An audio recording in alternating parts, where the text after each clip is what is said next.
hoy se titula Del tamaño de tus sueños. Del tamaño de tus sueños.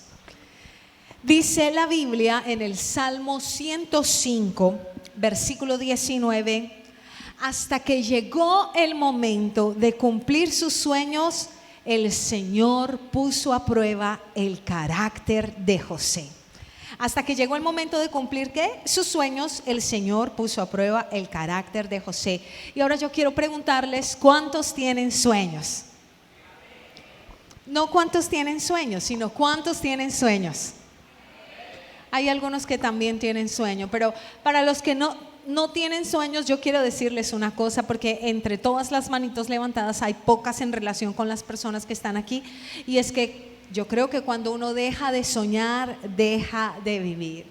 Hace algunos días leí esta porción en mi devocional y recuerdo que se la compartí a nuestro hijo mayor, que tiene 10 años, y le pregunté: hijo, ¿tú qué opinas al respecto?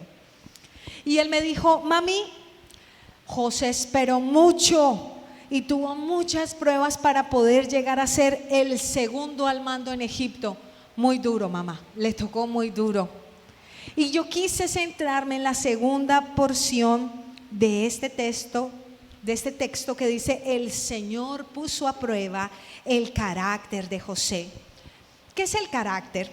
El carácter es la tendencia hacia un tipo de comportamiento. Son las características psicológicas que aprendemos desde el nacimiento. Es resultado de la educación, de las experiencias, de las interacciones y del contexto en el que nosotros nos desarrollamos. Es decir, que nosotros no nacemos con el carácter. Cuando usted estudia acerca de la personalidad, se habla que la personalidad está compuesta, el estudio clásico en psicología dice que está compuesta por temperamento y por carácter. El temperamento es algo con lo que nosotros nacemos, viene incluido ahí. Por eso es que usted a veces ve unos niños que todo el tiempo están sonriendo, bebés, y saludando a todo el mundo, y de repente usted ve bebés que todo el tiempo están así, como si leyeran sus pensamientos, y no se les saca ni una sonrisa. ¿Por qué? Porque es con lo que ellos han nacido. Sin embargo, el carácter es algo que se forma a lo largo de nuestra vida y lo vamos adquiriendo, y podemos afirmar entonces que se construye en la interacción con el ambiente. La mayoría de nosotros conoce la historia de José. Él era solo un pequeño jovencito cuando Dios le da unos sueños extraordinarios, sobrenaturales, más allá de lo que uno pueda imaginar. Y lo que sucede a continuación es que empiezan a pasar una serie de circunstancias difíciles antes de que esos sueños se cumplieran. Muchas pruebas, muchas injusticias, muchas tentaciones, mucha soledad, mucha tristeza, mucho dolor, y seguramente yo pienso que habían muchos interrogantes en José antes de que él viera los sueños que Dios había plantado en su corazón materializarse. Y yo estoy convencida de algo, de que así como Dios plantó sueños en el corazón de José, Dios ha plantado sueños en cada uno de nosotros. ¿Qué tal si usted mira a la persona que tiene a su lado y le dice: Dios ha plantado sueños en tu corazón? Dile: Dios ha plantado sueños en tu corazón. Dios ha traído algo especial a ti, y esos sueños tocan distintas áreas, y esos sueños tocan distintos aspectos de nuestra vida, y son superiores a lo que nosotros nos imaginamos. Ahora, cuando yo le digo que los sueños de Dios son superiores a los nuestros, no le estoy hablando de que se va a ganar la lotería. Yo no me refiero a esa superioridad que algunas personas creen. Yo me refiero a que son trascendentes, que van más allá de lo que yo puedo ver y que conectan muchas más cosas de las que yo puedo imaginar. El sueño de José no consistía simplemente en que sus hermanos se postraran ante él y dijeran: oh, eres grande, José, no podemos vivir sin ti. Era un sueño que conectaba con su familia, pero también era un sueño que conectaba con muchísimas personas y con el futuro de esas personas que eran desconocidas para José. Pero también ese sueño era el escenario para toda la multiplicación del pueblo de Israel. Dios le había hecho una promesa a Jacob, el padre de José. Y en el sueño de José se estaba materializando también esa promesa que Dios le había hecho a Jacob.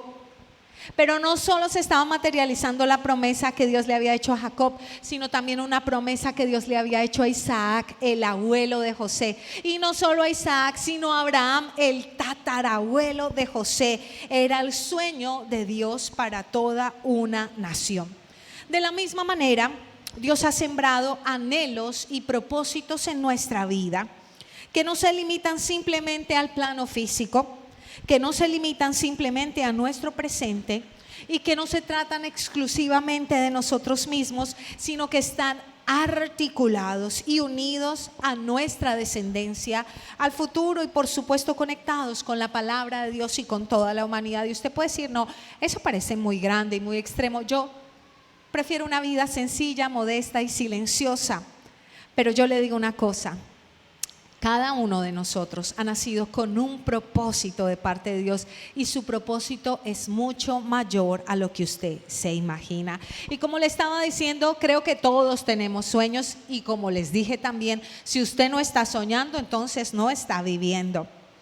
Pero yo quiero decirle que independientemente de si esos sueños son grandes o pequeños, o son muy sorprendentes, o parecen inalcanzables, o también si usted tiene sueños que están enterrados o que parecen sueños rotos, si Dios los ha plantado ahí, si ese deseo a pesar del tiempo sigue ahí, consistente como un motor, si eso es un anhelo que se ha convertido en oraciones que no dejan de hacerse día tras día y tal vez usted ha llegado a pensar que es una necesidad, créame, Dios va a hacer algo al respecto. Pero bueno, déle ese aplauso al Señor. Pero los sueños no solo tienen que ver con el sentir. La Biblia dice claramente que Él pone el querer como el hacer por su buena voluntad. Es decir, que Dios opera a través de nuestro sentir, sino que los sueños de Dios también están ligados con las promesas. Es decir, que cuando usted tiene una relación cercana con Dios y recibe su palabra, esa palabra es como una semilla que se siembra en su corazón. Y esa semilla nos conduce a hacer lo que Dios quiere que hagamos. Por eso me gusta mucho ese versículo en la versión Palabra de Dios para Todos que dice, Salmo 105:19 PDT, José fue esclavo hasta que sucedió lo que había anunciado. La promesa del Señor que José había recibido lo ponía a prueba continuamente. Diga conmigo, la promesa que José había recibido lo ponía a prueba. ¿Cuándo? Continuamente, todo el tiempo. Y resulta que acá ya no dice sueños, sino que acá que dice promesa. La promesa que él había recibido. Si alguien tiene una promesa de parte de Dios, un fuerte sentir, respaldado por esa rema, por ese rema de la palabra de Dios, lo único que debería esperar, ¿qué es? Que se cumpla. Dígale al que tiene a su lado, lo único que deberías esperar es que se cumpla. Pero resulta que hay un detalle, un pequeño detalle en este pasaje, que más bien es el detalle más grande. Y es que en la espera, entre la promesa o el sueño que yo tengo en mi corazón, que Dios ha plantado ahí, y que se cumpla, hay un lapso, ¿cierto?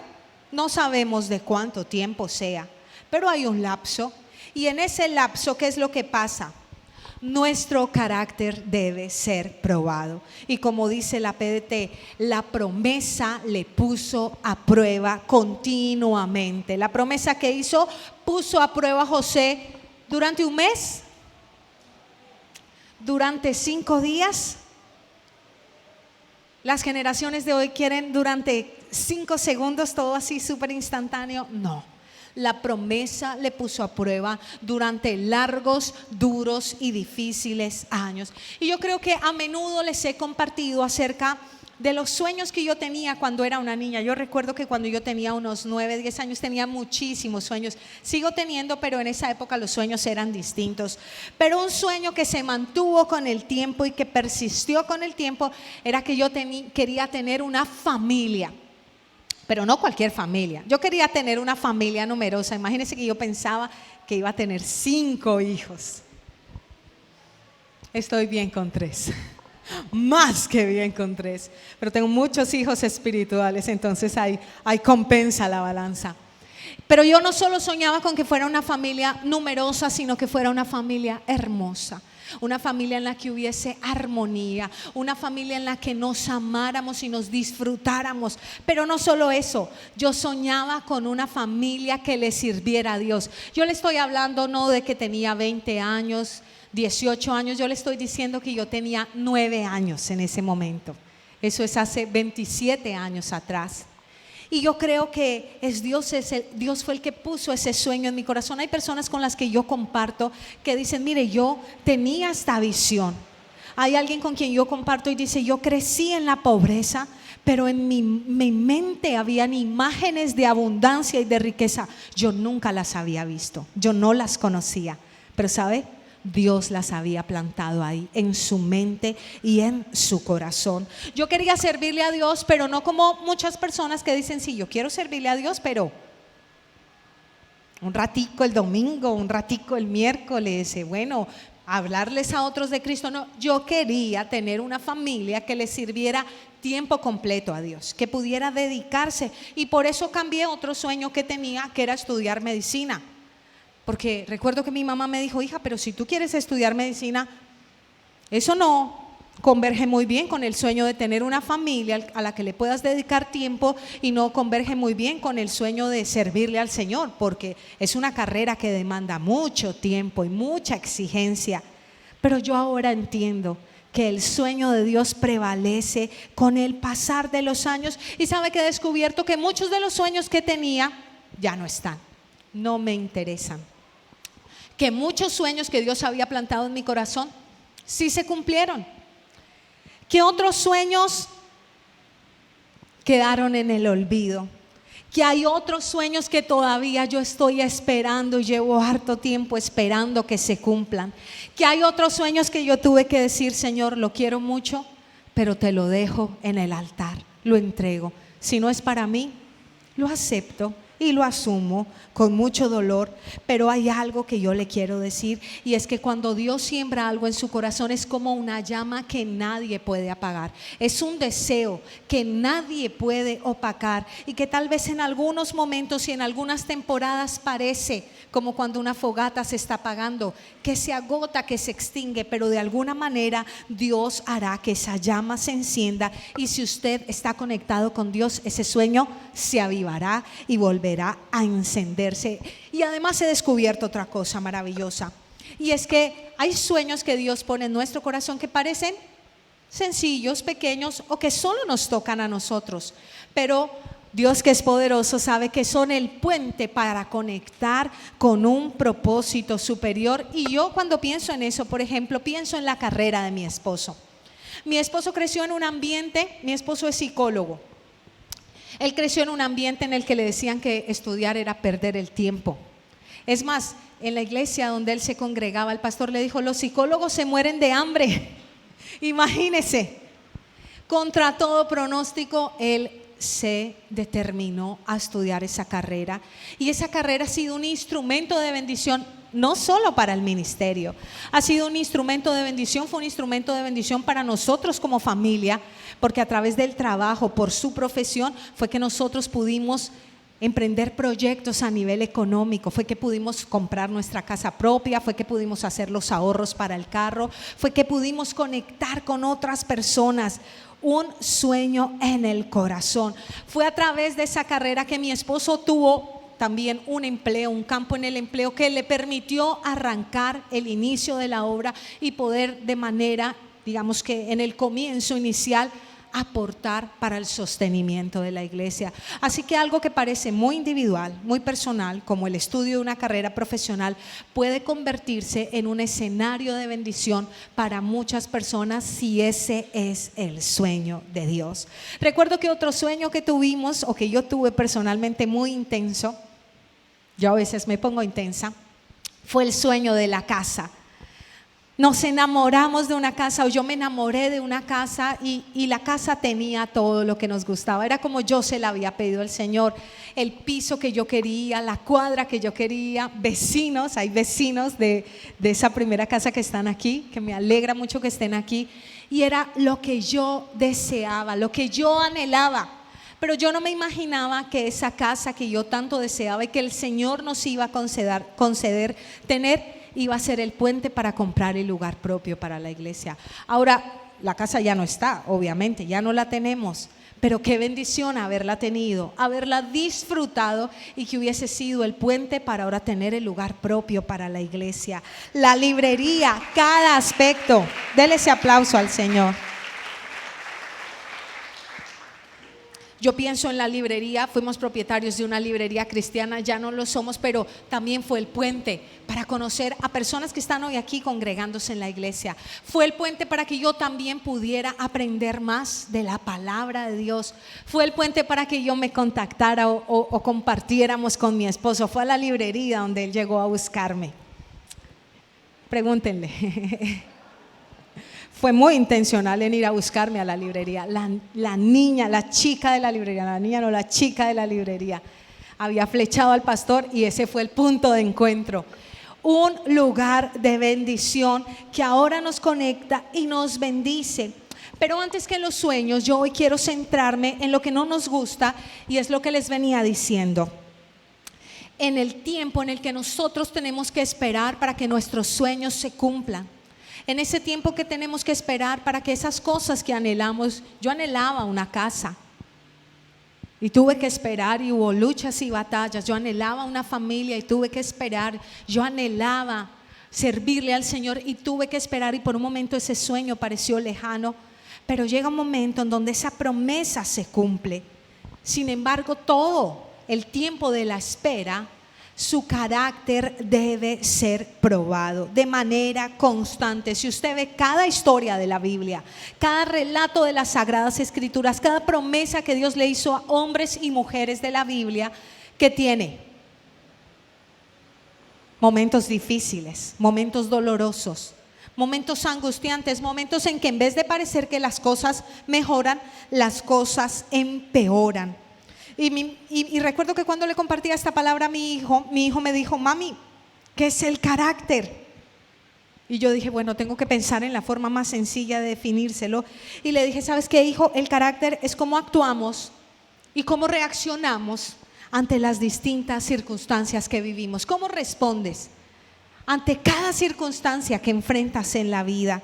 Y le dije, una cosa más, hijo, ese carácter puede ser moldeado, así que tú no siempre estás destinado a reaccionar de la misma manera, sino que tú puedes cambiar la manera en la que reaccionas ante las circunstancias. Y aquí es donde yo quiero que usted empiece a pensar cómo ha venido construyendo su carácter y qué hace en las distintas circunstancias de la vida. Empiece a pensar en cada momento de su vida cómo ha reaccionado.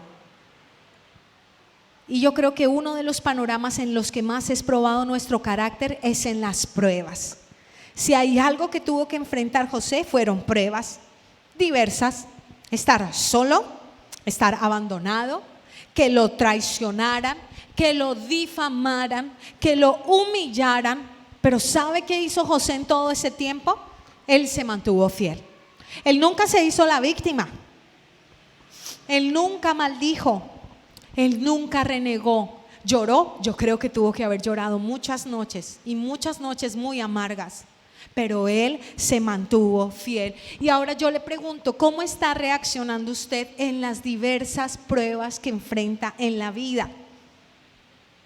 Porque si usted es de los que está maldiciendo, si usted es de los que está renegando, si usted es de los que se está peleando con el mundo entero porque está viviendo una situación difícil, Si usted es de los que está envidiando a lo que otros tienen, o usted está pensando que usted debería tener lo que esa persona tiene, porque esa persona no se la merece, no se lo merece, pero usted sí, entonces usted no está cuidando su carácter durante las pruebas. Si usted está pensando es que Dios es injusto porque Dios le da más a uno que a otros, porque a ese sí la vida le sonríe, usted no está cuidando su carácter. Y sabe, todos somos tentados y a nuestra mente aterrizan diversos pensamientos, pero nosotros debemos cuidarnos durante la prueba, porque mire lo que dice el libro de Romanos capítulo 5 versículo 3. También nos alegramos al enfrentar pruebas y dificultades, porque sabemos que nos ayudan a desarrollar resistencia, y la resistencia desarrolla firmeza de carácter, y el carácter fortalece nuestra esperanza segura de salvación. ¿En dónde es que usted desarrolla resistencia?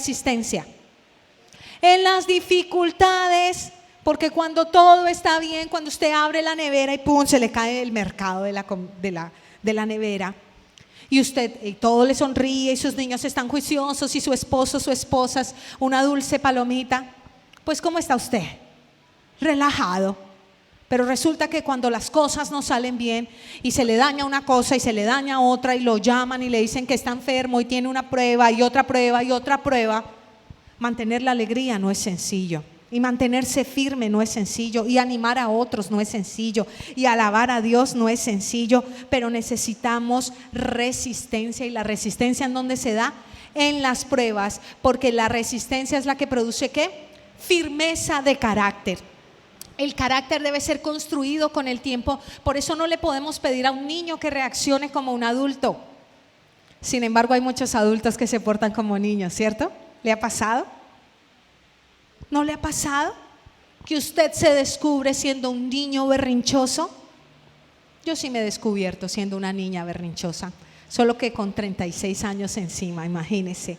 A medida que pasa el tiempo, nuestro carácter es moldeado y deberíamos desarrollar madurez emocional y madurez espiritual. Cuando el niño está pequeño, y sobre todo cuando un niño está en la etapa de los 2 años, ¿qué tiene? ¿Qué piensa? Mío. Todo es que mío y no comparto. Pero resulta que hay niños de 40. Mío, esto es mío, porque es mi carro, porque es mi casa, porque es mi. Nada es suyo, nada es mío, es prestado. Es la verdad. ¿Por qué no lo tengo? Niños de 50, de 60, de 30 haciendo pataleta. ¿Pero por qué a mí? Necesitamos madurez espiritual y emocional, y es en las pruebas, es en las dificultades, es en resistir, es en entrenar que nosotros desarrollamos resistencia. Es como el atleta cuando va y practica y practica. ¿Usted cree que no le duelen los músculos? Cuando alguien empieza a hacer ejercicio, ¿usted no cree que el ácido láctico lastima y la gente empieza que no se puede ni sentar? Pero en la medida en que se ejercita, ¿qué pasa? Rinde más, aguanta más, soporta más peso, soporta más carga, sus recorridos son más largos, sus caminatas son más intensas. ¿Por qué? Porque ha desarrollado resistencia. Ahora, ¿por qué uno desarrolla resistencia? Porque tiene una motivación. ¿Cuál es su motivación? ¿Tiene motivación? Dígame, ¿usted tiene alguna motivación? Si no la tiene, yo se la voy a dar. ¿Quiere que le dé una motivación? Salmo 91:4. Con sus plumas te cubrirá y con sus alas te dará refugio. Sus fieles promesas son tu armadura y tu protección. Si usted no tiene sueños, si usted siente que está sobreviviendo y que le perdió el sentido a la vida, yo le digo una cosa: las fieles promesas del Señor son su armadura, con lo que usted debería vestirse. Lo que Dios dice acerca de mí, lo que Dios dice es que yo tendré un futuro de bendición. Lo que Dios dice es que mis buenas acciones brillarán para siempre. Lo que Dios dice es que Él bendice el fruto de mi vientre. Lo que Dios dice es que Él bendice el trabajo de mis manos. Lo que Dios dice es que hay bienestar, futuro y esperanza para mí. Y eso debería ser con lo que usted se vista todos los días. Y esa debería ser su motivación para cuidar su carácter, viviendo al amparo del Altísimo. ¿En dónde más es probado el carácter? En la espera. Recuerdo que mi hijo cuando era pequeño decía la sala de esperamiento. En la sala de esperamiento, en la sala de espera es donde su carácter es probado. Y José muy bien supo que era esperar. Tuvo que esperar 13 años que se hicieron largos y duros para que el sueño que Dios había puesto en su corazón se hiciera realidad. Y sabe que esperar no es sencillo, y más cuando usted no sabe cuánto tiempo va a esperar. Si a una mujer que está en embarazo y que sabe que su embarazo dura 9 meses, le cuesta esperar, y en el último mes que siente que no puede caminar y que parece un pingüino, dice, ay, ya quiero que nazca este bebé. Pero ella sabe el tiempo que le resta, le cuesta. Si a usted le cuesta esperar la quincena, que ella sabe que son 15 días o el mes para que le paguen, ¿qué será cuando uno no sabe cuánto tiempo tiene que esperar? Cuando lo dejan a usted afuera de verdad en la clínica y le dicen, está en cirugía, espere, pero ¿cuánto tiene que esperar? Cuando Dios ha puesto un sueño en su corazón, una oración, una necesidad sentida, y Dios le promete, su familia va a ser restaurada, pero ¿cuándo, Señor? Espere. Dios va a traer esa persona con la que tú vas a formar un hogar de bendición. Y los solteros dicen, pero ¿cuándo? Se me está pasando el cuarto de hora. El Señor dice, espere, espere. ¿Cuánto? Y uno dice, uno quiere siempre datos. ¿Cuándo, Señor? ¿Cuándo será? ¿Cuántos días tengo que esperar para que esto suceda? ¿Cuánto tiempo? Pero resulta que el Señor no nos suele decir cuánto tiempo. Y las tentaciones entonces son varias. ¿Y cuáles son las tentaciones? Renuncio, me cansé de esperar. ¿No le ha pasado? Usted está haciendo fila para algún lugar y ve que no se mueve y ve que no pasa nada. Usted dice, ya no hago más fila. Usted que se va y la fila que empieza a moverse. Por eso tiene que perseverar. Otra tentación es dudar y decir, ¿será que sí? ¿Será que sí quiere esto Dios para mí? Pensar que Dios se olvidó, dice, yo creo que tantas personas que le piden a Dios, yo creo que Dios se olvidó de mí, o Dios se olvidó de mis peticiones. Tal vez usted piensa que Dios oye a otras personas, o lo otro es que trata de forzar las cosas a su manera. Entonces, no sé, por ejemplo, usted es soltero, soltera, y no llega, no ve la persona indicada. Entonces, ¿qué hace? El primero que se atraviese, pues hagámosle con ese, porque ¿qué más? La primera que se atraviese y no espera. Entonces, ¿qué puede pasar? Usted se puede estar perdiendo una bendición de parte de Dios. Yo tengo un amigo del colegio con el que compartíamos hace pocos días. Él vive en otra ciudad. Lo invitamos a almorzar con mi esposo. Estábamos compartiendo con él. Y dice, me molestan mucho porque no tengo una persona a mi lado. Pero Paola, yo no sé por qué la gente no piensa así. Yo voy a buscar una persona con la que voy a compartir el resto de mi vida, con la que voy a desarrollar un proyecto para toda la vida y no de paso y no de momento. ¿Cómo no me voy a tomar el tiempo para esperar? ¿Cómo no me voy a tomar el tiempo para analizar? Y era muy sensato en su comentario. Y no viene a la iglesia.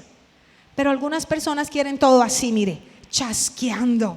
Salmo 37:7 dice, quédate quieto en la presencia del Señor y espera con paciencia a que Él actúe. No te inquietes por la gente mala que prospera. ¿Qué necesitamos hacer? Ahora, cuando yo le digo esperar, no le estoy diciendo que si usted quiere, no sé, por ejemplo, su sueño es tener libertad financiera. En la iglesia dijeron que esperáramos. Y usted se acuesta hasta las 10 de la mañana esperando que le llueva el trabajo de sus sueños. No, yo no me refiero a esa espera. Yo me refiero a que usted es diligente para hacer lo que a usted le corresponde, pero también fiel para perseverar. No, es que con este trabajo yo no voy a tener independencia financiera, renuncio. Y hay gente que va, esto no me hace feliz, esto no me llena, de un trabajo a otro, a otro, a otro, a otro. Oiga, si usted no aprende a perseverar y a esperar en el lugar donde está, y a ser fiel y a mantenerse y a ser responsable y a decir, Señor, permíteme desarrollar lo que yo necesito desarrollar, pues es muy difícil que usted vaya a ver el sueño de Dios materializarse, porque hay cosas que se salen de su rango de acción, y en eso que se sale de su rango de acción usted tiene que aprender a esperar. La historia de cada uno es particular. Yo conozco mamás muy jóvenes y yo conozco mamás mayores. Mi abuelita fue mamá a los 48 años, no fue su primer hijo, claro, pero el último hijo que tuvo lo tuvo a los 48 años. Y muy probablemente las mujeres que pasan los 30 están diciendo, ay, ya no voy a poder tener hijos.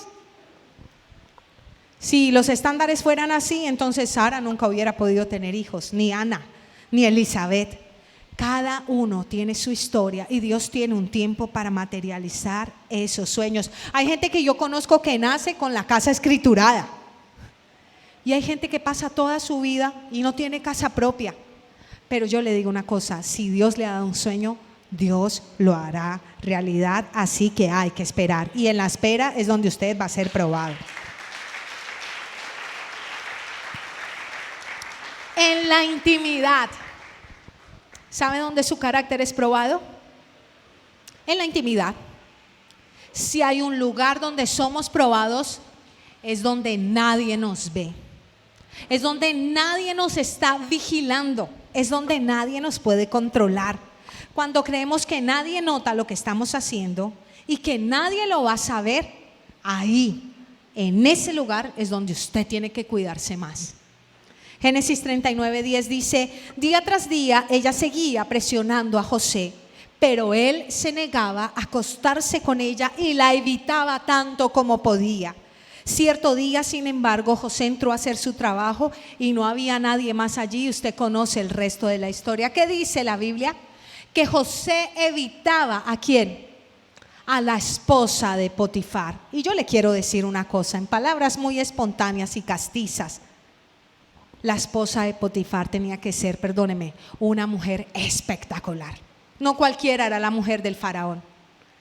No cualquiera. Usted se imagina todos los cuidados que ella tenía, todo el cuidado de su piel, la ropa más linda, las fragancias más lindas, el cabello más custodiado.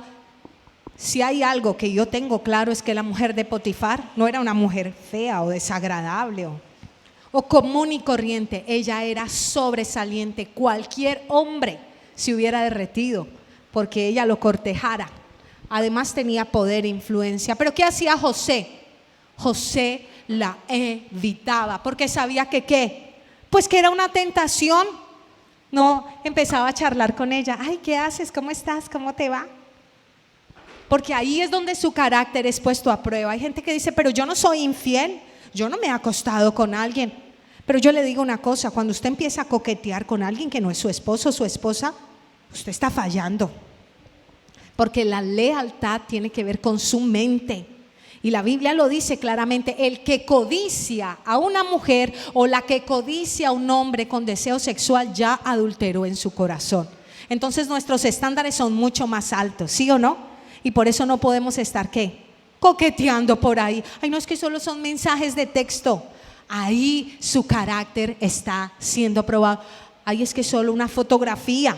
Ahí su carácter está siendo probado. Ay, es que solo es una rascadita en el brazo. Ahí su carácter está siendo probado. Pero ¿sabe qué? La intimidad no solo tiene que ver con la pureza en el área sexual, sino tiene que ver con la pureza en todas las áreas. José tenía la posibilidad de actuar mal en otros aspectos, como el económico. Potifar lo dejaba a cargo de todas las cosas, absolutamente todo. Él podía decir, esto para Potifar, esto para José, esto para Potifar. Sí me hago entender, ¿verdad? Pero él sabía que no, que él tenía que ser hallado fiel.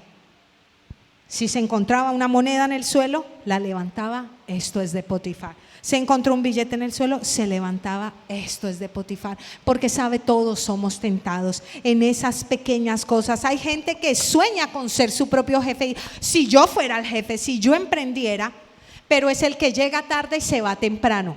El que toma el pelo y se agacha y cuando viene el jefe sí hace que está trabajando, pero en realidad está jugando solitario en el computador. Y quiere ser su propio jefe.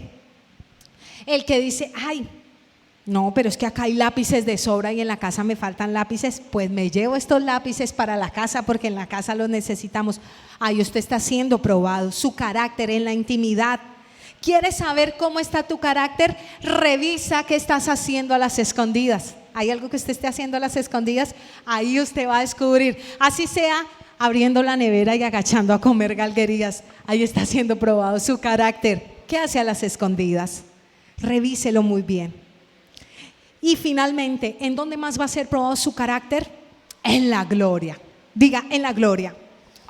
Su carácter también es probado cuando todo fluye, cuando la vida le sonríe, cuando parece que todo va bien, cuando parece que tiene el sartén por el mango, cuando usted tiene la capacidad de conseguir por sus medios lo que quiere, o simplemente cuando el sueño se hace realidad.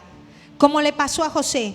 Génesis 45, 7, 8 dice, Dios me hizo llegar antes que ustedes para salvarles la vida a ustedes y a sus familias y preservar la vida de muchos. Por lo tanto fue Dios quien me envió a este lugar y no ustedes. Y fue Él quien me hizo consejero del faraón, administrador de todo su palacio y gobernador de todo Egipto. Mire, a mí me sorprende porque en este momento, este era el momento de José. Es como cuando usted dice, llegó la hora del desquite, ¿sí o no? Pero en este momento, ¿qué hace José? Durante todos esos 13 años su carácter es puesto a prueba y les dice, miren, no, esto lo hizo Dios. Esto lo permitió Dios. Otra persona les hubiera dicho, miserables, ahora sí los tengo aquí comiendo de mi mano, ¿cierto? ¿No es que querían matarme?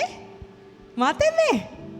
No, José les dice, esto lo hizo el Señor y ahora es Él que me ha puesto en este lugar, pero no para mi gloria, sino para qué. Para salvarles la vida a ustedes, para salvar la vida de sus familias y para salvar la vida de muchas personas. Dios tenía un propósito superior y a mí me impacta. Es como cuando usted pasa una situación muy difícil y Dios la transforma de tal manera que usted puede decirle a la gente, no, mire, yo no hubiese querido pasar por aquí, pero le doy gracias a Dios, porque si yo no hubiera pasado por ahí, yo no le hubiera conocido y no estaría en este momento compartiéndole a usted y dándole ánimo, mi vida no hubiera sido transformada. Así estaba José. Lastimosamente, muchas personas, cuando están en el momento de gloria, desaprovechan y descuidan su carácter. Muchas personas olvidan que Dios fue el que les concedió ese sueño. José hubiera podido decir, es que me tocó duro, es que yo me la sudé, es que esto no es gratis, es que yo. Pero él nunca dijo eso, dijo, fue Dios.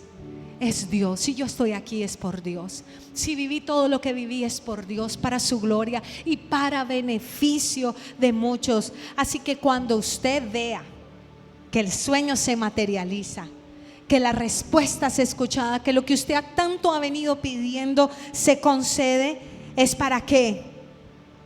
Para darle la gloria a Dios y para servir a muchos, para ponerlo al servicio de todos los que están a su alrededor. ¿Y sabe qué pasó? Dios hizo realidad el sueño de José. Y José aclaró que era para servir a muchos, pero como postre José tuvo muchas cosas. Como postre José tuvo su familia, su esposa, sus hijos, dinero, fama, poder. Pero eso fue lo adicional, eso fue lo extra. Como le digo, eso es como el postre. El postre no es lo más importante del almuerzo, lo que usted se come después, que es agradable y rico. Pero el plato principal, ¿cuál era? El propósito, el sueño de Dios. ¿Y sabe qué es lo que más me impacta de todo esto? Que yo no puedo pasar por alto, que la Biblia dice que aunque José fue injustamente a la cárcel, el Señor estaba con él y le mostraba su fiel amor. Así que yo no sé si usted está en las pruebas o en todas, en la espera, en la intimidad siendo probado o en la gloria siendo probado. Pero lo que yo le puedo decir es que el fiel amor del Señor le acompañará para que usted desarrolle un carácter conforme al carácter de Cristo. Por eso usted necesita estar conectado con Cristo, porque Cristo es el que arranca de su vida todas esas cosas que nos sirven, todas esas cosas que son un estorbo. La Biblia dice: tengamos la mente ¿de quién? De Cristo. Tengamos el sentir que tuvo ¿quién? Cristo. Permanezcamos ¿en quién? En Cristo. Usted no tiene la mentalidad de un ser humano, usted tiene la mentalidad de Cristo. Permanecemos en Cristo, nos parecemos a Él porque Él es el que controla nuestras vidas. Por eso la Biblia dice: el amor de Dios me constriñe. ¿Usted sí sabe qué significa eso? El amor de Dios me controla. ¿Para qué? Para que no haga yo lo que quiero hacer, sino para que haga lo que Dios quiere que haga. Y cuando usted tiene el carácter de Cristo, y con esto quiero ir finalizando, pues usted se da cuenta porque usted se parece a Él. ¿Y sabe cómo era Cristo? ¿O cómo se comportó Jesús? Con mansedumbre. Siempre pienso, estaba delante de Pilato, estaba delante de los que se sentían tan grandes y lo humillaban y lo menospreciaban, pero ¿él qué hacía? Guardaba silencio. Un solo pensamiento de Jesús bastaba para que todos fueran borrados del mapa. Pero su carácter fue preparado durante 30 años. ¿Para qué? Guardar silencio. Sabía que los discípulos con los que comía lo iban a traicionar, pero no saludaba a Judas diciéndole: hola, falsis. ¿Cierto que no? Lo que vayas a hacer, Judas, hazlo pronto, con amor, porque era manso y humilde de corazón. Así debe ser nuestro carácter. Prudente, porque estamos en la era en la que la gente dice: es que yo soy muy sincero, y bajo la excusa de la sinceridad van ofendiendo al que se les atraviesa, van criticando y van señalando. Quisiera saber qué tan sinceros son con lo que hay en su corazón, consigo mismos. Qué tan sinceros son para decirse las cosas frente al espejo. Porque es muy fácil ver los errores de los demás, pero ver los propios es bien complejo. Prudente, amable, íntegro, honorable en la intimidad y en lo público. Se encuentra con la mujer samaritana Jesús. ¿Usted cree que la mujer samaritana era fea? ¿Usted cree que por qué la mujer samaritana le dijo que no tenía marido? Yo solo pienso, ¿no? Yo no tengo marido. Pero Jesús es íntegro. Jesús es fiel a su promesa: Padre, si es posible, pasa de mí esta copa, pero que no se me haga mi voluntad sino la tuya. Cristo se mantuvo fiel a la promesa, amoroso, agradecido, pero sobre todo conquistador de promesas. Por eso en la cruz del Calvario Cristo pudo decir: consumado es. Cada promesa que había acerca del Mesías Redentor, del que restauraría la relación no solo del pueblo de Israel, sino de la humanidad con Dios, se cumplió en Jesucristo. Solo le tardó 33 años porque fue un carácter sujeto a la voluntad del Padre. Escoja de quién se rodea. Escoja estar cerca de Cristo. Escoja muy bien sus amigos, porque la Biblia claramente dice que las malas compañías corrompen el buen carácter. Escoge con quién comparte, cuáles son sus conversaciones. Y cierro con este pasaje, 2 de Pedro capítulo 1 versículos 5 al 7. En vista de todo esto, dice el apóstol Pedro, esfuércense al máximo por responder a las promesas de Dios. ¿Qué tenemos que hacer nosotros? Responder a las promesas de Dios, a los sueños que Él ha plantado en nuestro corazón, a las palabras que Él nos ha dado. Dice la Biblia que son grandísimas y preciosas promesas. ¿Y cómo van a responder a esas promesas? Dice: complementen su fe con una abundante provisión de ¿qué? Excelencia moral. Si hay algo que defina el carácter para mí, es esta parte de este versículo: una abundante provisión de excelencia moral. Ese es el carácter de Cristo. Cuando usted se da cuenta que la moral, que el estándar de la moral de Dios va más allá del estándar del mundo, porque el mundo hace lo que está legalmente correcto o políticamente correcto, así moralmente no esté correcto. Pero cuando usted va a la palabra, sus estándares son elevados a otra categoría. Dice, y a la excelencia moral añádale ¿qué? Conocimiento. ¿Cuál conocimiento? ¿El conocimiento del mundo? No, el conocimiento de la palabra de Dios. Y al conocimiento añádele ¿qué? Control propio. Póngale riendas a esa bestia, ¿cierto? Que lleva dentro, que todos llevamos dentro, a esa naturaleza pecaminosa que se quiere desbocar y hacer lo que le pegue la gana. Y dice, y a ese control propio añádale ¿qué? Perseverancia, porque eso no es de un día ni de dos, sino de toda la vida. Y a esa perseverancia añádale ¿qué? Sumisión a Dios. Para que usted pueda perseverar necesita decirle, Señor, no me parece, pero lo voy a hacer porque tú lo mandas. Y a esa sumisión a Dios añádale, y esto es lo que más me sorprende, afecto fraternal con amor por todos.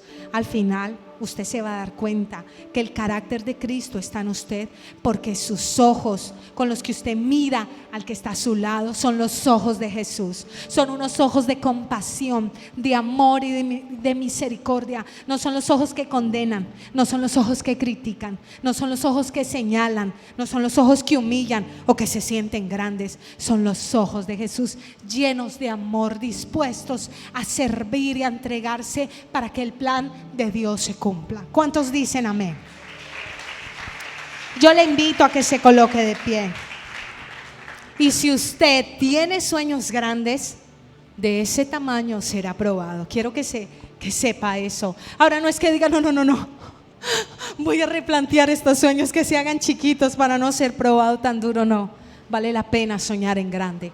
Vale la pena tener los sueños de Dios. Levante sus manos, cierre sus ojos y dígale, gracias, Señor, porque tú por amor pruebas mi carácter para que yo sea hallado fiel y me pueda ser encomendado lo superior. Dile, Señor, yo quiero que me sean encomendadas esas cosas grandes que tú planeaste para mí. Si usted ha soñado con una familia de bendición, de armonía, de paz, si usted ha soñado con tener libertad en sus finanzas, si usted ha soñado con pagar sus deudas, si usted ha soñado con que sus hijos lleguen a los pies de Cristo, que sus hijos sean libres de alguna atadura, si usted ha soñado con ayudar a otros, con bendecir a otros, si usted ha soñado con tener hijos, si usted ha soñado con avanzar, con crecer, si usted ha soñado con servirle a Dios, con emprender los sueños que Dios haya puesto en su corazón, dígale primero, Señor, yo quiero que sean tus sueños.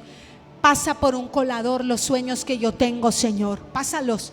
Y que se queden los tuyos y que pasen de largo los que no vienen de ti, porque los tuyos son más grandes, porque los tuyos son superiores, porque los tuyos son trascendentes, porque los tuyos no son solo para mi bienestar, sino que me bendicen a mí, bendicen a los míos, bendicen a mis generaciones, bendicen a mi prójimo, bendicen al que está a mi alrededor y bendicen el futuro, Señor, de otras personas. Dile, yo quiero hacer tu voluntad. Entiendo que del tamaño de mis sueños seré probado. Entiendo, Señor, que las promesas que tú me has hecho me pondrán a prueba constantemente. Y dile, Señor, y el sueño más grande, el de encontrarme un día cara a cara contigo, Señor. En ese sueño yo quiero que tú me digas, buen siervo fiel, en lo poco fuiste fiel, en lo mucho te pondré.